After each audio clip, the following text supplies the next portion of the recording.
말씀입니다. 여호수아서 5장 2절부터 9절까지의 말씀 우리 다 함께 한 목소리로 봉독하겠습니다. 5장 2절입니다. 그때에 여호와께서 여호수아에게 이르시되 너는 부싯돌로 칼을 만들어 이스라엘 자손들에게 다시 할례를 행하라 하시매 여호수아가 부싯돌로 칼을 만들어 할례 산에서 이스라엘 자손들에게 할례를 행하니라. 여호수아가 할례를 시행한 까닭은 이것이니 애굽에서 나온 모든 백성 중 남자 곧 모든 군사는 애굽에서 나온 후 광야 길에서 죽었는데 그 나온 백성은 다 할례를 받았으나 다만 애굽에서 나온 후 광야 길에서 난 자는 할례를 받지 못하였음이라. 이스라엘 자손들이 여호와의 음성을 청종하지 아니하므로 여호와께서 그들에게 대하여 맹세하사 그들의 조상들에게 맹세하여 우리에게 주리라고 하신 땅 곧 젖과 꿀이 흐르는 땅을 그들이 보지 못하게 하리라 하시매 애굽에서 나온 족속 곧 군사들이 다 멸절하기까지 40년 동안을 광야에서 헤매었더니 그들의 대를 잇게 하신 이 자손에게 여호수아가 할례를 행하였으니 길에서는 그들에게 할례를 행하지 못하였으므로 할례 없는 자가 되었음이었더라. 또 그 모든 백성에게 할례 행하기를 마침에 백성이 진중 각 초소에 머물며 낫기를 기다릴 때에 여호와께서 여호수아에게 이르시되 내가 오늘 애굽의 수치를 너희에게서 떠나가게 하였다 하셨으므로 그곳 이름을 오늘까지 길갈이라 하느니라. 아멘. 네, 무더운 날씨에도 불구하고 주일을 기억하고 주일 예배에 나오신 우리 모든 성도님들에게 주님의 크신 은혜와 사랑이 함께 하시기를 주님의 이름으로 축복합니다. 우리 예수님께서는 부활 승천하시면서 제자들에게 마지막 명령을 주십니다. 그 마지막 명령은 우리가 잘 알고 있는 마태복음 28장 19절 20절 말씀입니다. 그러므로 너희는 가서 모든 민족을 제자로 삼아 아버지 아들과 성령의 이름으로 세례를 베풀고 내가 너희에게 분부한 모든 것을 가르쳐 지키게 하라. 볼지어라 내가 세상 끝날까지 너희와 항상 함께 있으리라 하시니라. 제자들은 예수님을 믿고 구원을 받았습니다. 수많은 기적도 경험을 했습니다. 그런데 그들에게 거기에 멈추지 말고 이제는 너희가 모든 민족에게 가서 복음을 전하고 예수님의 제자 세우는 삶을 살라, 그렇게 말씀하고 있습니다. 이게 무엇을 말하고 있습니까? 우리 인생의 방향성입니다. 우리가 예수님을 믿고 구원을 받았습니다. 수많은 기도 응답을 받고 있고 하나님의 기적을 우리의 삶에 경험하고 있습니다. 그런데 거기에서 우리가 이렇게 멈추면 안 된다는 것입니다. 우리는 복음을 전하고 주님의 제자 세우는 사명을 우리가 감당하며 살아가야 될 줄로 믿습니다. 그러할 때 하나님이 기뻐하시는 삶을 살아갈 수가 있고 가장 후회 없는 인생을 우리가 살아갈 수가 있는 것입니다. 그런데 우리가 이 세상을 이렇게 믿음으로 살고 또 사명으로 살다 보면 수많은 일을 만나게 됩니다. 때로는 어려움을 만날 때도 있고 때로는 이해할 수 없는 일을 만날 때도 있습니다. 그렇다면 우리가 이 믿음의 길에서 또 사명의 길에서 이해할 수 없는 일을 만날 때 정말 우리가 이것들을 다 이기면서 살려면, 이것들을 다 이기고 사명을 잘 감당하며 살려면 어떻게 해야 될까요? 오늘 본문에서 이스라엘 백성들은 이렇게 요단강을 건너서 가나안에 입성하게 됩니다. 이제 그들은 가나안 민족들과 싸워야 되고 또 그 전쟁에서 이렇게 승리를 해가지고 그 땅에 하나님의 나라를 세워야 되는 사명이 있었습니다. 이제부터 그들은요 정말 치열한 전쟁을 해야 되는 그러한 상황입니다. 그런데 전쟁을 이렇게 하기 전에 여호수아 5장에 보면 우리 하나님께서 이스라엘 백성들에게 특이한 명령을 하십니다. 그 특이한 명령이 바로 오늘 저희가 방금 읽은 5장 2절 말씀입니다. 그때 여호와께서 여호수아에게 이르시되 너는 부싯돌로 칼을 만들어 이스라엘 자손들에게 다시 할례를 행하라 하시매. 전쟁을 앞두고 있는데 이제 가나안을 정복해야 되는 그러한 상황인데 갑자기 이스라엘 백성들에게 할례를 행하라고 말씀하십니다. 이 할례는 그 남성의 생식기에 포피를 베는 이렇게 이제 그러한 의식인데요. 이 할례는 하나님과 맺은 언약과 관계되어 있습니다. 창세기 17장에 보면 이 할례와 관련된 그 하나님의 의식이 이렇게 이제 하나님의 언약이 나오게 되는데요. 창세기 17장 7절 8절 말씀에 보면 이렇습니다. 우리 저기에서 함께 읽어보겠습니다. 시작. 내가 내 언약을 나와 너 및 내 대대 후손 사이에 세워서 영원한 언약을 삼고 너와 내 후손의 하나님이 되리라. 내가 너와 내 후손에게 내가 고려하는 이 땅 곧 가나안 온 땅을 주어 영원한 기업이 되게 하고 나는 그들의 하나님이 되리라. 그리고 10절 말씀에서 너희 중 남자는 다 할례를 받으라. 이것이 나와 너희와 너희 후손 사이에 지킬 내 언약이니라. 이 하나님께서 아브라함과 약속을 맺으세요. 내가 너와 너의 후손에게 이 땅을 주겠다. 이 땅을 너희에게 이렇게 영원히 주겠다. 그리고 너를 심히 번성하게 하겠다. 그리고 내가 너와 내 후손의 하나님이 되겠다. 그렇게 약속을 맺은 이후에 그 언약에 대한 증거로서 이 할례를 받으라라고 그렇게 말씀하시는 것을 알 수가 있습니다. 그래서 이 할례라는 것은요, 하나님의 언약의 증거입니다. 그리고 구약에는 이렇게 할례인데 신약에서는 이게 세례가 됩니다. 그래서 골로새서 2장 11절 12절 말씀에 보면 또 그 안에서 너희가 손으로 하지 아니한 할례를 받았으니 곧 육의 몸을 벗는 것이요 그리스도의 할례니라. 너희가 세례로 그리스도와 함께 장사되고 또 죽은 자들 가운데서 그를 일으키신 하나님의 역사를 믿음으로 말미암아 그 안에서 함께 일으키심을 받았느니라. 그래서 구약에는 할례를 통하여서 그 사람이 하나님의 백성이라는 사실을 알 수가 있고요, 하나님의 언약을 기억하게 되고요, 또 신약시대 지금 시대에는 우리가 예수님을 믿고 세례받은 것을 보고 우리가 하나님의 백성이요 또 하나님과 함께 하시는 백성이요 이렇게 구원을 받은 그 하나님의 백성이라는 것을 알게 되는 것입니다. 그렇다면 이제 가나안에서 정복 전쟁을 치열하게 해야 되는 그러한 상황인데 하필 이 상황 가운데서 할례를 받으라고 말씀하신 이유가 무엇일까요? 그것은 바로 이 할례가 가나안 정복 전쟁에서 승리할 수 있는 굉장히 놀라운 비밀이 숨겨져 있기 때문에 그렇습니다. 그래서 우리가 할례의 의미, 우리가 받은 세례의 의미를 잘 깨닫게 되면은 우리는 이 세상에서 승리하는 삶을 살아갈 수가 있는 것입니다. 그렇다면 할례에는 어떤 의미가 있을까요? 총 4가지의 의미가 있습니다. 그 첫 번째, 우리는 하나님의 백성이다. 이것이 바로 할례에 담긴 의미입니다. 창세기 17장 7절 말씀이죠. 내가 내 언약을 나와 너 및 내 대대 후손 사이에 세워서 영원한 언약을 삼고 너와 너 후손의 하나님이 되리라. 내가 너와 내 후손의 하나님이 될 것이다. 그러면서 할례를 받으라 말씀하시거든요. 그래서 할례를 볼 때마다 이스라엘 백성들은요, 나는 하나님의 백성이라는 것을 생각하게 되는 것입니다. 그런데 이 하나님의 백성이라는 것이 뭐랄까요? 하나님의 소유라는 것입니다. 나는 하나님의 소유이기 때문에, 나는 하나님의 백성이기 때문에 하나님께서 내 인생을 책임져 주신다라는 것을 우리에게 말씀하고 있는 것입니다. 그렇습니다. 우리는 이 세상에서 수많은 일을 만납니다. 수많은 어려움을 만납니다. 거친 파도도 만납니다. 그러나 우리가 기억할 것, 우리는 하나님의 백성이고 하나님의 소유라는 거예요. 하나님의 소유이기 때문에 하나님께서 책임져 주시고 하나님께서 지키시고 돌보시는 삶을 우리 모두가 다 살게 될 줄로 믿습니다. 그래서 내가 세례받은 백성이라면, 내가 예수님을 믿는 백성이라면요, 하나님의 소유이다. 하나님께서 책임져 주시는 백성이라는 사실을 우리는 기억해야 되는 것입니다. 우리가 잘 알고 있는 이사야 43장 1절, 2절, 3절 말씀에 보면 우리 함께 읽어볼까요? 시작. 야곱아, 너를 창조하신 여호와께서 지금 말씀하시느니라. 이스라엘아, 너를 지으신 이가 말씀하시느니라. 너는 두려워하지 말라. 내가 너를 구속하였고 내가 너를 지명하여 불렀나니 너는 내 것이라. 내가 물 가운데 지날 때 내가 너와 함께할 것이라. 강을 건널 때 물이 너를 침몰하지 못할 것이며 내가 불 가운데로 지날 때 타지도 아니할 것이요 불꽃이 나를 사르지도 못하리니 대저 나는 여호와 내 하나님이요 이스라엘의 거룩한 이요 내 구원자임이라. 아멘.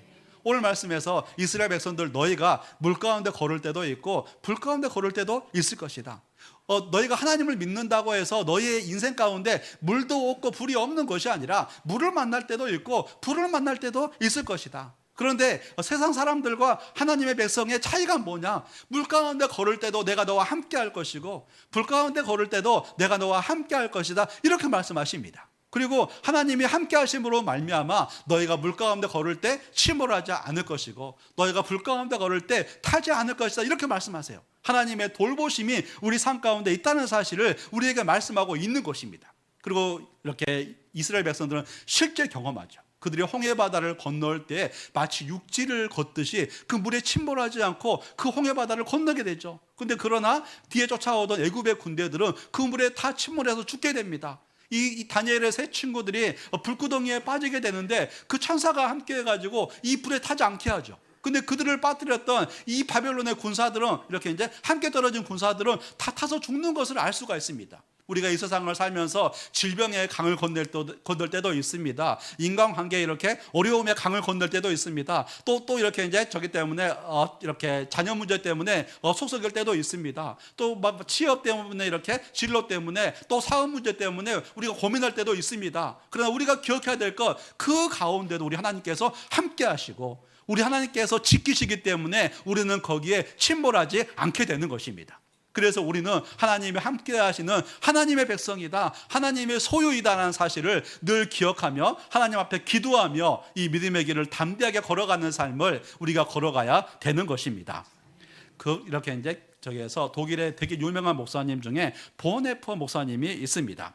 1933년에 이렇게 이제 히틀러가 이렇게 정권을 잡으면서 나치 이렇게 이제 정권은 독일 국민들을 엄청난 연설로 이렇게 이제 현혹을 합니다. 그러면서 독일의 우선주의, 정말 독일은 이렇게 이제 선택받은 민족이다 그러면서 정말 이렇게 이제 유대인을 다 이렇게 이제 하려고 하고 죽이려고 하고 그리고 이렇게 전쟁을 일으키려고 합니다. 그럴 때 이제 히틀러와 나치 정권이 얼마나 연설을 잘하는지 이렇게 이제 독일 교회도 그 연설에 다 넘어가 가지고요, 정말 전쟁에 그리고 이렇게 유대인을 죽이는 법안에 독일 교회도 대부분 찬성을 합니다. 그런데 이러한 모습을 보면서 보네퍼 목사님이 한탄을 하는 거예요. 교회의 주인은 예수 그리스도이시고 교회는 하나님의 말씀이 기준이 되어서 이렇게 살아가야 되는데 어떻게 교회가 전쟁을 지지하는 법안에 이렇게 찬성할 수 있는가? 어떻게 정말 이렇게 독일 교회가 유대인을 죽이는 법안에 이렇게 지지할 수가 있는가? 그렇게 반대를 하면서 정말 그가 오직 교회는 하나님의 말씀대로 살아야 된다고 계속해서 주장을 합니다. 그러다가 이제 독일의 게슈타포에게 1943년 4월에 이렇게 이제 체포돼 가지고 2년간 감옥 생활을 합니다. 그에게는 이렇게 이제 사형이 선고되어 있는 그러한 상황이었습니다. 근데 놀라운 게 뭐냐면 이 보네퍼 목사님은 그 감옥에서 사형이 선고된 그 상황에서도요, 너무나 마음의 평안을 누렸대요. 그리고 그 간수들과 다른 죄수들에게 너무나 공손하게 대하고 정말 그들은 늘 사람을 배려하면서 이렇게 수감 생활을 했다고 합니다. 심지어 그가 사형장에 끌려가는 그 상황에서도 굉장히 침착했고 굉장히 의연한 모습이었다라고 이렇게 말을 합니다. 그렇다면 그가 그런 감옥에서도 그렇게 사형에 선고된 상황에서도 그 마음의 깊은 평안을 누린 이유가 무엇일까요? 그가 가족에게 보낸 편지가 이렇게 이제 독일 교회에서 찬양으로 작곡이 되었는데 그게 이제 우리가 잘 알고 있는 선한 능력으로라는 이 찬양입니다. 그런데 이 찬양이 이렇게 이제 독일 원곡의 가사는 이렇습니다. 선한 능력에 든든히 쌓여서 큰 보호와 위로를 받으며 이 시간 우리 함께 지내면서 새로운 내일을 맞으려 하네. 지난 일이 우리를 괴롭히며 무거운 짐이 우리를 누르네. 오 주여 우리 상한 영혼들을 당신 손으로 치유하소서. 주께서 우리에게 허락하신 작은 촛불이 타게 하소서. 우리로 다시 하나 되게 하소서. 어두움을 밝히 비춰주소서. 그러면서 후렴마다 부르는 찬양이 그 선한 힘의 보호를 받으면서 무슨 일이 닥쳐도 담대하네. 주께서 밤낮으로 함께 하시니 큰 확신 속에 새날을 맞으리. 이 보네퍼 목사님 마음 가운데는요, 주님께서 나와 함께 하신다. 나는 하나님의 백성이다. 주님께서 나의 인생을 책임져 주시고 나의 인생을 지켜주신다라는 그런 믿음이 있었습니다. 그렇기 때문에 그가 사형을 선고받은 그 상황에서도, 그 감옥과 같은 극한의 상황에서도 귀한 평안을 누리면서 하나님의 백성답게 살아가는 것을 알 수가 있는 것입니다. 우리는 하나님의 백성입니다. 하나님께서 우리를 지금도 지키시고 계시고요, 지금도 돌보시고 계십니다. 내가 물 가운데 걸을 때도, 내가 불 가운데 걸을 때도 그분은 나와 함께 하시며 나를 침몰하지 않게 하십니다. 내가 하나님의 백성인 것을 항상 기억하며 살아가는 저와 여러분이 되시기를 주님의 이름으로 축원합니다. 우리 자신에게 말해볼까요? 나는 하나님의 백성입니다. 나는 하나님이 지키시고 돌보십니다. 우리 한번 저기에게도, 옆 사람에게도 말하겠습니다. 당신은 하나님의 백성입니다. 당신을 하나님이 지키시고 돌보십니다. 그렇습니다. 우리가 믿음의 길을 가면서 때로는 거친 파도를 만나고 때로는 어려움을 만나도 나는 하나님의 백성이다, 내 뒤에는 하나님이 계시다, 이 사실을 기억하며 믿음의 길에서 승리하는 저와 여러분이 되시기를 주님의 이름으로 축복합니다. 이 할례라는 것은 우리가 받은 세례에는요, 우리는 하나님의 백성입니다라는 이러한 뜻이 담겨져 있습니다. 그렇다면 두 번째로 이 할례에 담겨져 있는 의미는 무엇일까요? 그것은 바로 우리에게는 하나님의 약속이 있다는 것입니다. 창세기 17장 8절 말씀이죠. 내가 너와 내 후손에게 내가 고려하는 이 땅 곧 가나안 온 땅을 주어 영원한 기업이 되게 하고 나는 그들의 하나님이 되리라.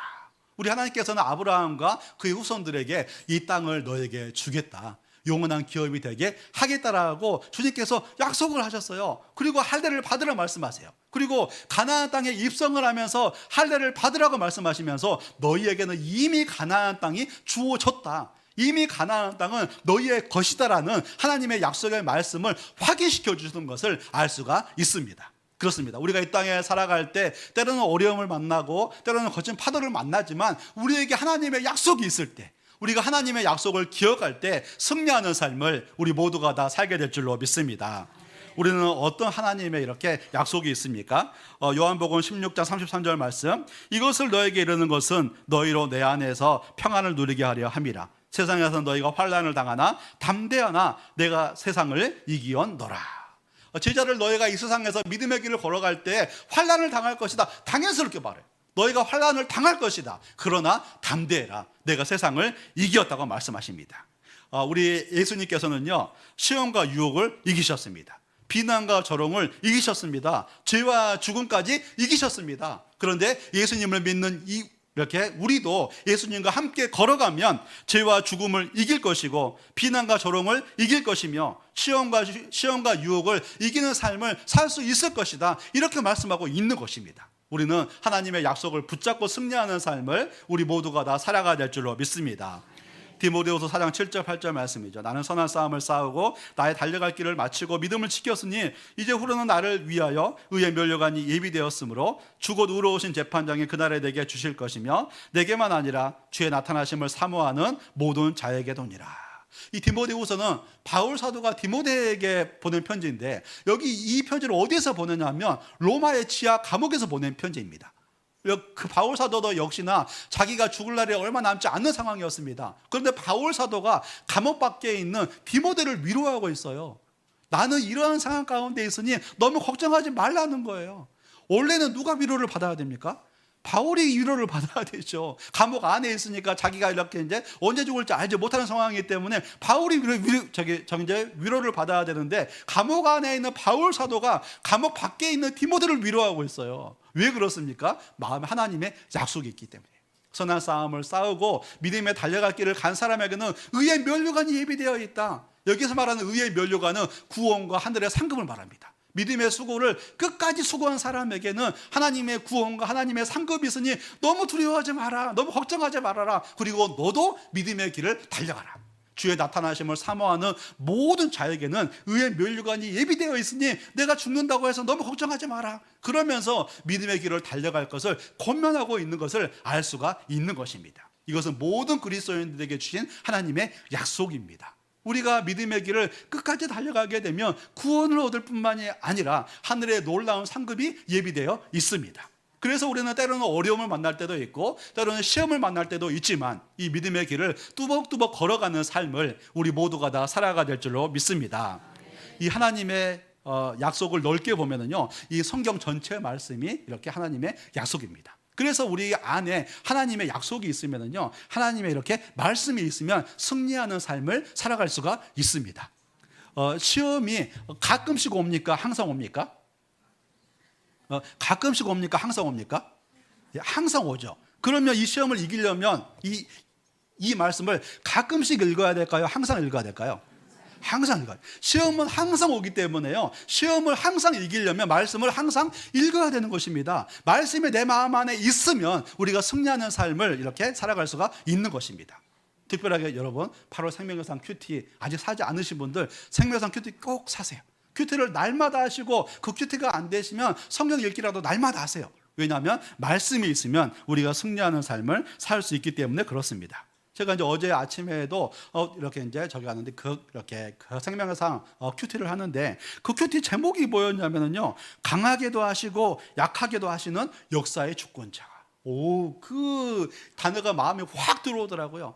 바벨론을 강하게 해서 애국을 심판하시는, 그러면서 강하게도 하시고 약하게도 하시는 분이 우리 하나님이시다. 우리의 삶을 잘되게도 하시고 이렇게 이제 낮추게도 하시는 분이 주님이시고, 우리의 삶을 평탄하게도 하시고 문제도 이렇게 허락하시는 분이 하나님이시다. 그 하나님의 주권에 대한 부분이 확 들어오는데 마음이 굉장히 뜨거워지더라고요. 우리 마음 안에 하나님의 말씀이 있으면 승리하는 삶을 살게 될 줄로 믿습니다. 날마다 말씀을 가까이 하셔서 그 말씀으로 시험과 어려움을 이기는 삶을 살아가는 저와 여러분이 되시기를 주님의 이름으로 축원합니다. 이 할례에는 두 번째로 우리에게는 하나님의 약속이 있다는 것을 알려주고 있습니다. 그렇다면 세 번째, 이 할례에 담긴 의미는 무엇일까요? 그것은 바로 힘을 빼고 하나님을 의지하라는 것입니다. 8절 말씀해 보니까 또 그 모든 백성에게 할례 행하기를 마침에 백성이 진중 각 처소에 머물며 낫기를 기다릴 때에, 이 할례를 받게 되면 이렇게 이제 남성의 상식계 이렇게 이제 포피를 제거하는 거기 때문에 최소 3일 동안은 움직일 수가 없거든요. 그런데 지금 상황이 어떤 상황입니까? 하나님의 기적으로 요단강을 건넌 상황이에요. 요단강을 건너기 전이라면 앞에 저기가 있으니까 요단강이 있다 보니까요 안심할 수가 있는데 요단강을 건넌 상황이잖아요. 그러면 뒤에는 요단강이 다시 흐르고 있어요. 그리고 앞에는 여리고 송이 있어요. 이때 공격을 하면 어떻게 될까요? 남자들 저기 했는데 포경 수술을 이렇게 이제 받고 집에 누워 있는데 그날 밤에 적군이 쳐들어왔어. 다 죽어야 되는 거죠. 하필 이때 요단강을 건너서 뒤에는 거센 강이 흐르고 있고 앞에는 저기가 있는데 이렇게 이제 가나안 이렇게 민족이 있는데 도망갈 수도 없는 상황인데도 불구하고 할례를 받게 있다는 거예요. 영적인 교훈이 있는 거죠. 뭘 말할까요? 가나안의 정복 전쟁은 내 힘을 빼야 되는 것이고 하나님을 온전히 의지해야 되는 것입니다. 우리가 믿음의 길을 걸어갈 때, 믿음의 사명의 길을 걸어가게 될 때 어떤 태도로 나아가야 되는가? 나의 힘을 철저하게 빼고 오직 하나님만 의지하며 걸어가는 것입니다. 내 힘을 빼라는 것은요, 내 생각을 내려놔라, 내 고집을 내려놔라, 내 경험을 내려놔라. 그리고 날마다 모든 과정마다 하나님의 은혜를 구하는 거예요. 하나님 도와주세요. 저는 아무것도 할 수 없습니다. 이 믿음으로 나아갈 때 믿음의 길에서 승리하는 삶을 우리 모두가 다 살게 될 줄로 믿습니다.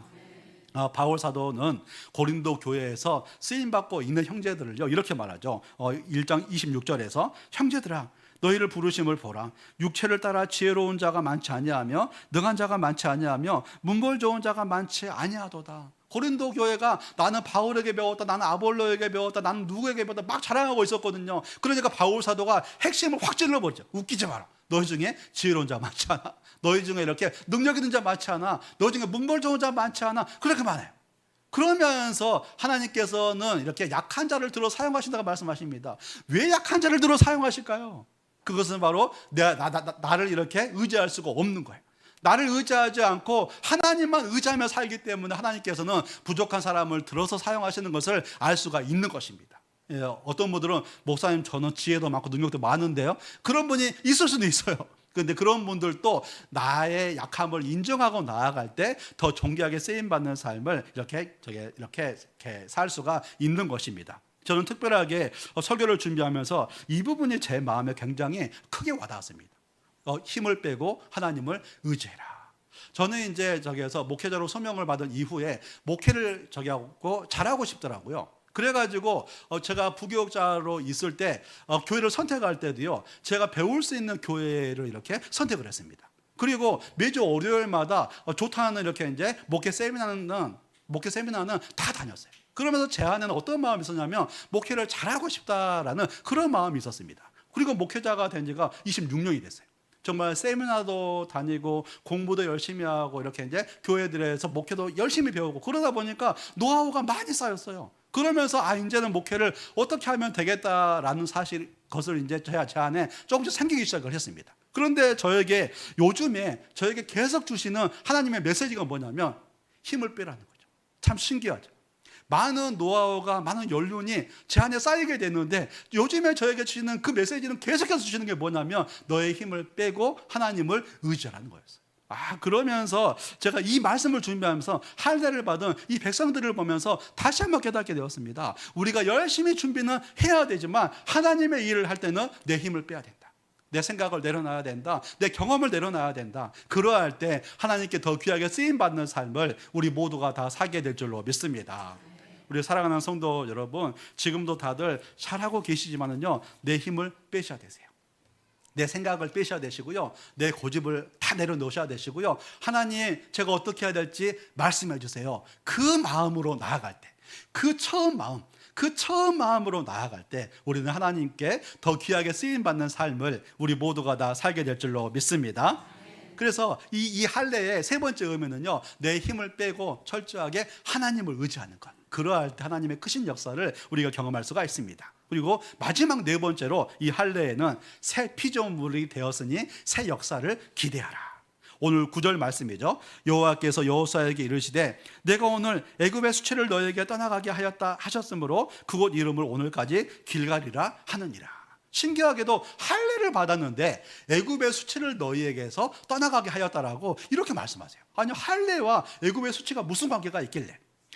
이스라엘 백성들은 애굽에서 430년 동안 노예 생활을 했습니다. 그래서 출애굽한 후에 광야 생활을 할 때에 그들에게는 항상 붙어 다니는 꼬리표가 있었는데 저 사람들은 애굽에서 노예 생활을 하던 민족들이야. 주변 민족들이 그런 말들을 다 한 거예요. 저 사람들은 애굽에서 올래 이렇게 이제 어떤 사람들인 줄 알아? 노예 생활을 하던 사람들이야. 그런 꼬리표가 항상 이렇게 붙어 다녔던 거예요. 그런데 40년 동안 그렇게 꼬리표가 붙어 다녔다가 요단강을 하나님의 기적으로 이렇게 건너게 되면서 할례를 받게 되는데 하나님께서 언약을 갱신을 하시면서 너는 이제 새로운 백성이 되었다. 너는 더 이상 애굽의 노예가 아니다. 새로운 백성이 되었고 새 일을 기대하라. 너희를 통해서 하나님 행하실 일을 기대하라. 이렇게 말씀을 하고 있다는 것입니다. 근데 이 말씀이 우리에게도 적용된다는 사실을 혹시 아십니까? 고린도후서 5장 17절 말씀에 보면 그런즉 누구든지 그리스도 안에 있으면 새로운 피조물이라 이전 것은 지나갔으니 보라 새 것이 되었도다. 우리가 예수님을 믿을 때 이전 것은 다 지나갔대요. 과거의 수치는 다 지나갔대요. 우리가 예수님을 믿으면서 새 사람이 되었고 새 피조물이 되었고 새 것이 되었으니 너희는 하나님과 함께 새 일을 기대하라. 이렇게 말씀하고 있습니다. 그래서 우리에게는요, 외모에 대한 열등감이 있을 수 있습니다. 학벌에 대한 열등감이 있을 수가 있습니다. 또 우리의 어떤 출생에 대해서, 우리의 가문에 대해서 우리의 열등감이 있을 수가 있습니다. 그러나 우리가 예수님을 믿으면서 모든 과거의 수치는 다 지나갔다. 과거의 옛사람은 다 지나갔다. 너는 새 피조물이 되었다. 너는 새 것이 되었다. 그러니 하나님과 함께 하실 새 일을 기대하라. 이렇게 말씀을 하고 있다는 것입니다. 성경에서 세례를 보면은 원래 저기거든요. 그 침례거든요. 이렇게 이제 뵙티즘이라 그래서 침례잖아요. 근데 침례를 받을 때 어떻게 받습니까? 물속에 푹 잠기죠. 네, 어떤 교회에서는 이렇게 이제 목사님이 이렇게 저기 이제 성격이 좀 이제 저기 하신 분들은 급하신 분들은 물속에 오래 잠겨준다고 그러더라고요. 이렇게 물속에 푹 잠겼다가 그 물속에서 이렇게 다시 나오게 되죠. 근데 여기에 영적인 의미가 있거든요. 물속에 잠기면서 나의 옛사람은 죽었습니다. 나의 과거의 수치와 나의 열등감은 다 죽었습니다. 그리고 물 밖으로 나오면서 나는 예수님을 믿고 새 사람이 되었습니다. 새 피조물이 되었습니다. 새 피조물이 되었기 때문에 저희께서는 하나님께서는요, 나를 통해서 놀라운 일을 행하실 것입니다. 이것을 믿음으로 받아들이게 되면 내가 예수님을 믿고 구원을 받은 것처럼요, 내가 예수님을 믿을 때 새 피조물이 되었다, 새 것이 되었다. 그렇기 때문에 하나님께서는 나를 통해서 새 일을 행하실 것이다. 이것을 믿음으로 받아들이게 되면 하나님의 놀라운 역사를 경험하게 되는 것입니다. 제가 그것을 이렇게 경험을 했습니다. 저는 어릴 때부터 신앙생활을 했거든요. 그리고 그냥 어릴 때부터 예수님을 믿으면 천국에 간다는 사실을 믿었어요. 돈으로도 못 가요, 하나님 나라. 힘으로도 못 가요, 하나님 나라. 그 하나님 나라는 오직 믿음으로 가는 거잖아요. 그래서 믿음으로 제가 천국에 간다는 사실을 알고 있었고요, 믿고 있었습니다. 그런데 10살, 11살 나이 때는 천국이 너무 멀게 느껴졌어요. 그래서 교회를 다니는데 얼굴이 항상 어두웠습니다. 나는 이렇게 저기 하면 이렇게 이제 죽으면 천국에 갈 거야. 그러면서 천국이 엄청 멀게 느껴지더라고요. 근데 대학에 가서 이렇게 이제 저기에서 사형제라는 전도책자를 통하여서 이론리에서 하나님은 당신을 사랑하시며 당신을 위한 놀라운 계획을 가지고 계십니다. 이것을 딱 보는데 저기에서 하나님은 당신을 사랑하셔서 예수님을 이 세상에 보내주셨고 구원을 선물로 주셨습니다. 그 하나님께서는요, 당신을 위해서 놀라운 계획을 가지고 계십니다. 이 말을 딱 듣는데 내가 예수님을 믿고 새 사람이 되었구나. 내가 예수님을 믿고 새 피조물이 되었구나. 그러면 하나님께서는 나를 통해서 놀라운 일을 행하시겠구나. 이 사실이 그 자리에서 믿어지더라고요. 그러면서 제 얼굴색이 바뀌었어요. 제 삶이 달라졌고요, 제가 저를 바라보는 그 태도가 완전히 바뀌게 되었습니다. 그러면서 인생이 완전히 바뀌게 됐어요. 우리 성도님들도 마찬가지예요. 내가 예수님을 믿고 있다면 나는 새 것이 되었습니다. 과거의 수치는 이미 사라졌어요. 열등감, 아픔, 상처는 내가 예수님을 믿으면서 다 없어진 거예요. 그리고 나는 새 피조물이 된 겁니다. 새 사람이 된 겁니다. 이것을 믿음으로 받아들이게 됐어요. 그렇게 될 때 나는 예수님과 함께 정말 새 일을 행하시는 하나님, 정말 믿음의 길에서 놀라운 역사를 우리 모두가 다 경험하게 될 줄로 믿습니다. 과거의 수치는 이미 사라졌습니다. 내가 예수님을 믿는 순간에 사라졌습니다. 이제는 내가 새 피조물이 된 것을 기억하시면서 주님과 동행하며 이 믿음의 길에서 승리하는 저와 여러분이 되시기를 주님의 이름으로 축원합니다. 우리 다 함께 찬양 드리겠습니다. 오늘 함께 드릴 찬양은 그 아바 아버지라는 이 찬양인데요, 우리 하나님께서 아버지가 되어주신다는 사실, 우리가 하나님의 백성이요 우리가 자녀라는 이 사실을 우리가 다시 한번 고백했으면 좋겠습니다. 내 신분이 바뀌었어요. 주변에서 말해주던 그런 사람들, 너는 이것도 못해, 너는 이렇게 이제 저것도 못해, 너는 아무것도 할 수 없을 거야, 그런 사람들의 희생은 내가 예수님을 믿으면서 사라졌어요. 나는 하나님의 자녀입니다. 나는 하나님의 백성이에요. 새 피조물이에요. 나는 새 것입니다. 이 믿음의 고백, 하나님 저와 동행하여 주시고 제가 하나님과 함께 새 일을 경험하게 하여 주옵소서. 이 믿음의 고백을 우리 함께 올려드리겠습니다.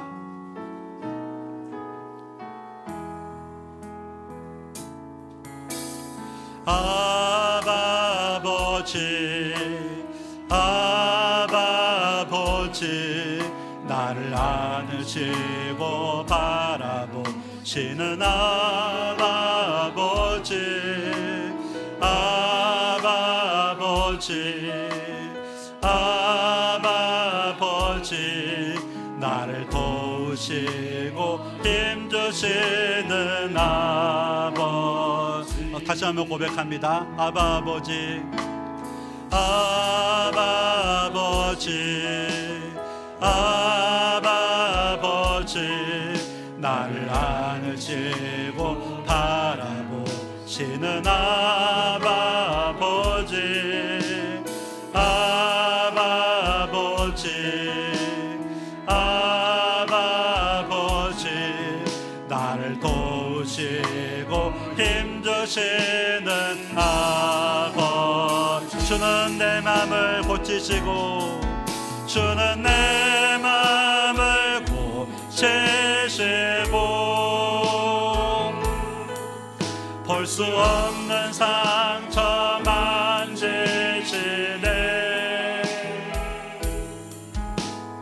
나를 아시고 나를 이해하시네. 내 영혼 새롭게 세우신 주는 내 맘을 고치시고, 주는 내 맘을 고치시고, 볼 수 없는 상처 만지시네. 나를 아시고 나를 이해하시네. 내 영혼 새롭게 세우신 십자가, 십자가, 십자가, 십자가. 내가 처음 볼 때에 나의 맘의 큰 고통 사라져.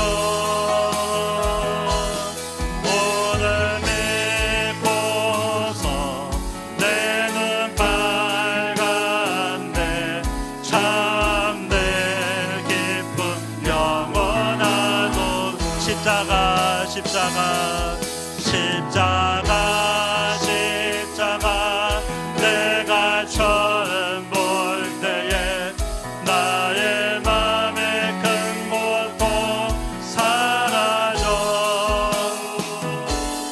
눈을 믿고서 내는 밝은데 참내 기쁨 영원하도다. 우리 다 함께 오늘 주신 말씀을 기억하며 기도할 때에 주님께서 말씀하십니다. 그런즉 누구든지 그리스도 안에 있으면 새로운 피조물이라 이전 것은 지나갔으니 보라 새 것이 되었도다. 우리의 과거의 수치, 과거의 열등감, 또 과거의 부끄러운 모습들, 우리가 예수님을 믿으면서 예전 것은 지나갔다고 말씀하십니다.